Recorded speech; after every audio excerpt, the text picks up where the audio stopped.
예, 반갑습니다. 예, 지나가던 시민입니다. 예. 아이고, 오늘 이거 제가 항상 지나가면서 박근혜하고 그 부하들이 이렇게 욕하는 거로 시간을 보내는데, 스트레스도 풀고 하는데, 오늘 보니까 일단 끝나고 나서 제가 약간 먼저 안내 말씀부터 먼저 드리겠습니다.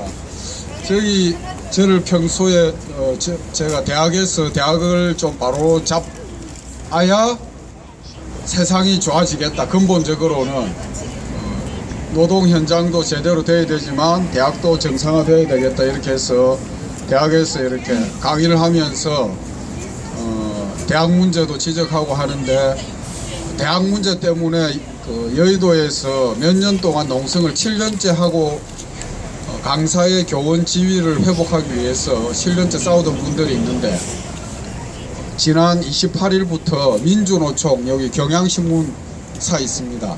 경향신문사 옆 14층에 민주노총이 있습니다. 그 민주노총 본부 앞에 점거 농성 중입니다. 이유는 대학 자본이, 대학 재벌들이 원하는 쪽으로 강사 법안을 만들려고 하는 의용노조의 행사를 민주노총이 산하단체라는 이유로 해서 몇 년째 비호를 해왔습니다. 그래서 더 이상 그런 의용적인 행태를 하지 말아라고 해서 농성을 진행하고 있습니다. 그래서 이 집회가 끝나고 나서 같이 지지 방문 좀 해주시면, 오랫동안 우리 사회를 바로잡기 위해서 구석에서 싸워왔던 나이 많은 연세 드신 강사들이 좀 힘이 나지 않을까, 이렇게 생각됩니다. 그래서 좀 저하고 같이 끝나고 나서 지지 방문 해주시면 감사하겠습니다. 그리고 그만큼 이제 그분들도 강사 문제 때문에 계속 싸워왔지만 역시 횃불에도 관심이 많이 있습니다. 관심 많이 있고, 말씀 들어보면 오랫동안 싸워오면서 국회 앞에 몇 년 동안 있으면서 한국 사회 흐름이라든지 이런 걸 굉장히 정확하게 파악하고 있습니다. 경험 연세도 있으시고 70 다 돼가고 그래서 그걸 파악하시는데, 횃불의 활동에 대해서 점점 더 희망적으로 보고 있습니다. 낙관적이고 긍정적으로 이렇게 그분들 또 시각이 바뀌는 걸 보면서 횃불이 정말로 1년 동안 정말 열심히 싸워서 큰 성과를 내고 있구나, 이런 생각 제가 피부로 느낍니다. 그래서 저도 이렇게 자주 지나가게 됩니다. 보면 이렇게 토요일만 되면 지나가는데 꼭 계시더라고요. 그렇고 이제 박근혜 이 인간들 얘기를 좀 하면, 여기 보면 요 기둥에 어떤 분이 한일 군사 정보 교류 밀약 반대한다 써놨습니다. 저쪽에도 써놓고 광화문 횡단보도 기둥에 다 써놨는데, 제가 오는데 보니까 예수 천국 불신 지옥 써놓은 어떤 인간이 기대하는 척 하면서 이렇게 해서 부식하면서 뿌겨버리더라고. 그래서 아저씨 또 왜 뿌겨요? 남의 거 빨리 물려요! 그랬더니 테이프로 붙여놓겠습니다. 그래서 테이프로 붙여놓으면 됩니까? 그래서 그거라도 붙여놔요. 그러면 이제 자기들 눈에 거슬리는 거죠. 박근혜가 계속 이렇게 지지율 29%라고 하는데, 전화로 돌려서 29%라는 거 아닙니까? 전화반. 집에 요즘 전화 받는 사람들 다 40, 할머니들 아닙니까? 그죠? 그건 다 좋다고 하죠. 그 전화로 돌려서 지금 29%가 현역 대통령이 29% 나오는데, 아마 하야하기 직전에 1960년 3월 달에 이승만도 지금 박근혜보다는 지지율이 높았을 겁니다. 네. 경향신문 입구에 보니까 경향신문에 멋진 기사들 해가지고 붙여놓은 옛날 신문 자료들이, 사진들이 있는데, 첫 번째가 보니까 이승만 대통령 하와이 망명입니다. 하와이로 도망가는 겁니다. 도망가는 이승만이 있고, 그 다음에 국회에서 이승만 하야를 의결했다, 이런 기사가 있습니다. 그게 우리보다 훨씬 민도가 평균 학력 수준도 또 국민 소득도 비교가 안 되고, 국민 대중들이 시민들이 의사소통할 방법도 전혀 없고, 그렇지만 야당이 아무것도 안 하고 정권이 무너지면 성과만 가로채려고 기회주의인 것 그때나 지금이나 똑같습니다. 그거 말고는 지금보다 조건이 훨씬 못했던 1960년에도 이승만을 밀어냈습니다. 이승만이 어떤 이승만입니까?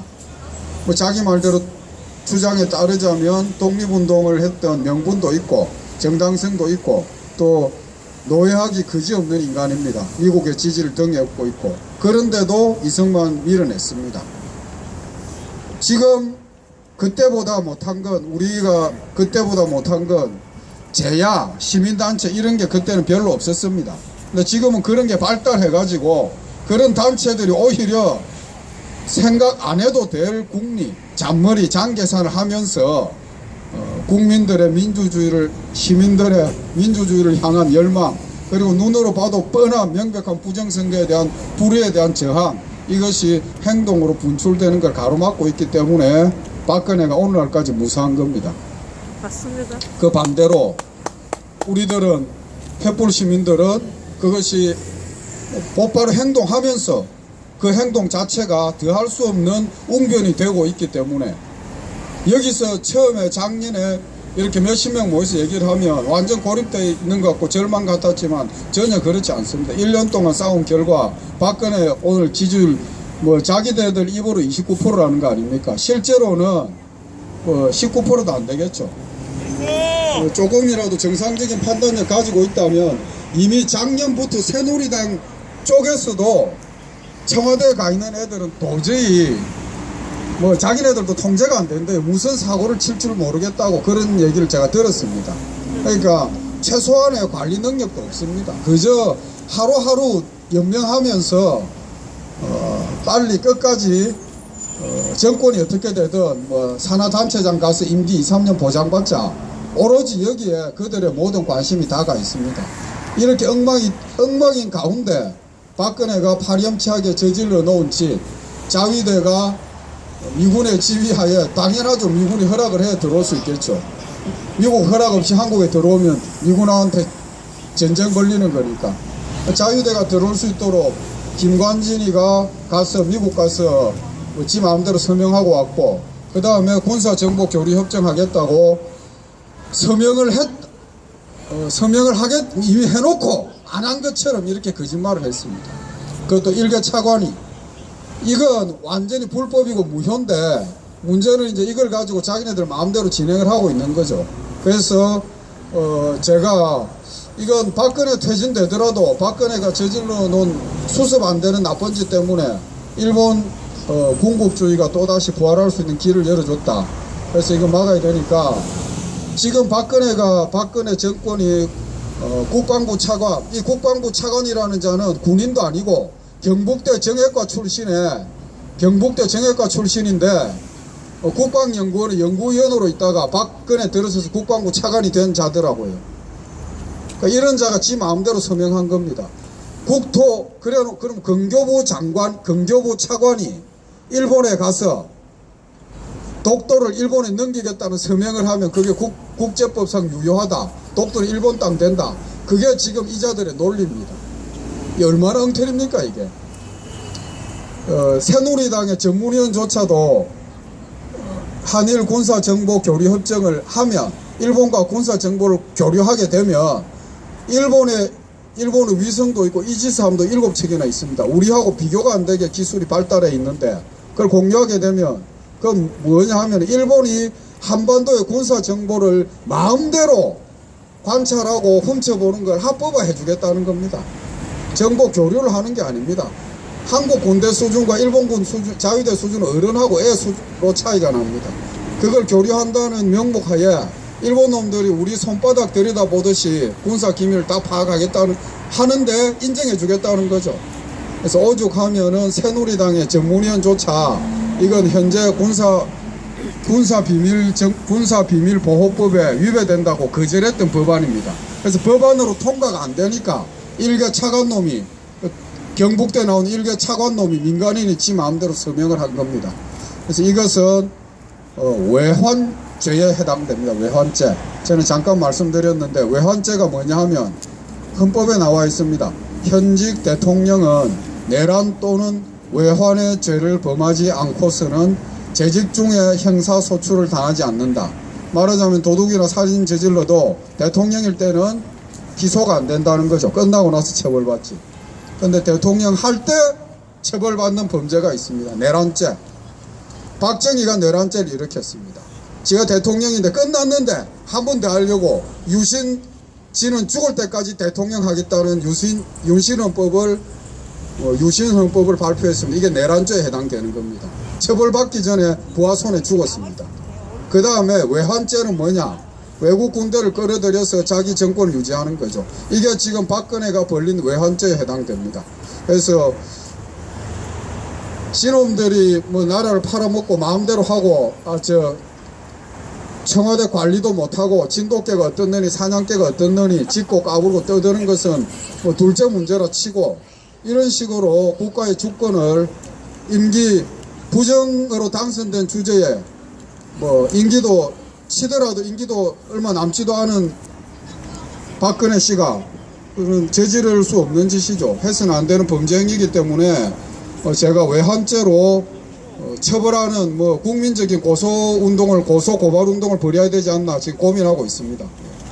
만약에 계속 버티면은 외환죄로 검찰에 고발하는 방안을 검토를 해보겠습니다. 이것은 현직 대통령이라도 수사를 개시해서 혐의가 확정되면 기소를 하고 처벌을 받아야 됩니다. 안 그렇습니까? 맞습니다.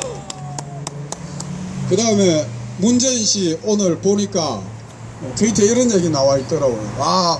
문재인이 당대표, 강력한 훌륭한 야당 대표가 되려고 하는데 새정년 안에 수구 보수 세력들이 뭐 당헌을 경선 룰을 바꾸고 반대를 하고 발목을 잡는다, 이런 식으로 하소연을 하고 있습니다. 이거 보면서 참 이 인간들이 이때까지 해왔던 논법 그대로구나. 항상 새정년뿐만 아니고 정의당의 정진우 이런 인간들 똑같았습니다. 하면 우리가 힘이 없고 새누리당이 워낙 나쁘기 때문에 우리는 이 정도의 타협을 해야 된다. 그것이 나는 정의다. 이렇게 여기 정의당의 천호선이 뭐 붙여놨던데, 이런 식으로 국민들을 기만해 왔습니다. 문재인 씨가 또 그 밑에 그 세력들이라고 하죠. 친노 그룹들이 부정선거 박근혜 물러나라 하면서 이렇게 시민들하고 같이 싸웠다면 누가 감히 그 안에서 문재인을 흔들 수 있겠습니까? 맞습니다. 안 그렇습니까? 지 할 일 안 하고 자기 할 일, 자기에게 주어진 권한이 아니라 의무, 민주주의를 지켜야 될 대통령, 국민의 위임을 받은 제1야당 후보로서의 최소한의 의무도 안 하고 지금만 챙기니까 오늘 저렇게 당하고 있는 거 아니겠습니까? 맞습니다. 문재인이 민주당 대표라도 되고 싶으면 지금 당장 이 자리에서 횃불 시민들과 함께 박근혜 퇴진하라고 외쳐야 됩니다. 그럼 아무도 흔들지 못합니다. 감히 민주당의 떨거지들이 문재인이 박근혜 퇴진하라고 시민들하고 같이 싸우는데, 시민들이 지켜주는데 흔들겠습니까? 맞습니다. 보면서 참 정말 답답하고 불쌍한 인간들이다. 지금이라도 하루빨리 거리로 강화문에 나와서 박근혜 퇴진하라고 외쳐라, 이렇게 요구를 하겠습니다. 그리고 그럴 용기가 없으면 심지어 잔머리로 계산만 하더라도 지난번에 끽해야 문재인 씨가 한 소리가 최경환 부총리, 최경환 경제팀 바꾸라는 거 있습니다. 최경환 범죄자죠. 이명박의 4대강 같이 해먹은 범죄자 아닙니까? 뻔뻔스럽게 무슨 노믹슨이 콩가루 믹슨이 하면서 다시 또 해먹으려고 앉아있는데 그 최경환 바꾸라고 이런 얘기를 했습니다. 만약에 문재인 씨가 최소한의 젠틀맨으로서 중산층도 불안해하지 않을 정도의 구호를 외치고 정치적 언행을 해야 된다면 최소한 총리를 민주당에 달라, 그렇게 해서 거국내각을 구성해야 된다. 과도 거국내각을 구성하고 재선거를 해야 된다. 최소한 과도 내각을 구성해야 되니까 국무총리는 민주당에 달라. 130석을 가진 민주당에 달라. 최소한 이 정도 요구는 해야 됩니다. 그런데 그런 얘기도 못해. 정치를 하고 정당을 만드는 게 정권을 잡자고 하는 행동인데, 국민들이 130석 넘게 줬는데 부정선거라고 2년 넘게 싸워주고 있는데 모두가 범죄자로 지목하고 있는, 심지어 박근혜도 범죄자라고 하는 그 이명박의 부하만 바꾸자. 현직 부총리라고. 이게 말이 됩니까? 초등학생도 이거보다 나을 겁니다. 자기가 자기 권리를 주장하지 않는데 어디서 힘이 나옵니까? 시민들이 이렇게 힘들게 고생하면서 싸우는 이유가 문재인 씨가 저는 승복하겠습니다. 이거 한마디 해서 이런 거 아닙니까? 그죠? 승복하겠습니다 했다가도 그건 내가 점잖아서 더 이상 했는데 시민들이 주장하는 근거를 보니까 명백하게 부정선거기 때문에 형식의 절차 과정에 있어서 군부와 정보기관과 행정부가 일제히 조직적으로 개입했고 개표 과정에 있어서 전혀 지금 개표 과정에서 부정개표 의혹이 합리적으로 충분히 의혹을 제기하고 있는데 전혀 해소되지 않고 있다. 이 정도면은 뭐 명백한 부정선거니까 내가 승복하겠다고 했던 것은 혼란을 줄이기 위해서 더 이상 한 얘기인데 이건 도저히 합리적으로 아니다. 인정하지 못하겠다. 이렇게 얘기를 해야 되는 거예요. 맞습니다. 그래서 문재인 씨가 최소한 박근혜 씨 사퇴를 요구를 해야 되고 그게 아니면 과도 거국내각이라도 구성해야 된다고 요구를 해야지 민주당에 앉아서 그 자기네 패거리 안에서 주도권 잡겠다고 이러면은 그거 잡으십시오. 그 주도권. 참 뭐라고 할 말이 없습니다. 여튼 횃불 시민들이 이렇게 열심히 멋있게 투쟁하시니까 뭐 저희 대학에서 소심하게 눈치나 보고 있는 저 시간 강사들도 이렇게 힘을 얻어서 박근혜 외환죄로 처벌하는 운동을 벌여볼까 이렇게 고민하고 와우. 있습니다. 예, 이만 물러가겠습니다. 예, 이만 물러가겠습니다. 예. 와우. 예, 제가 그 유승환 박사님을 처음 뵌 게 2년 전이에요. 2년 전에 새누리당 앞에서 제가 단식 투쟁할 때 처음 뵀는데 그때보다는 좀 굉장히 좀 입장도 많이 바뀌시고 그러셨어요. 그때는 대학 문제 이거 하나에 국한해서 였고 사회 문제 또 정치 문제에 대해서는 좀 멀리 하려고 하시는 부분이 있었는데 지금은 좀 더 강렬해지시고 좀 더 적극적으로 바뀌셨습니다.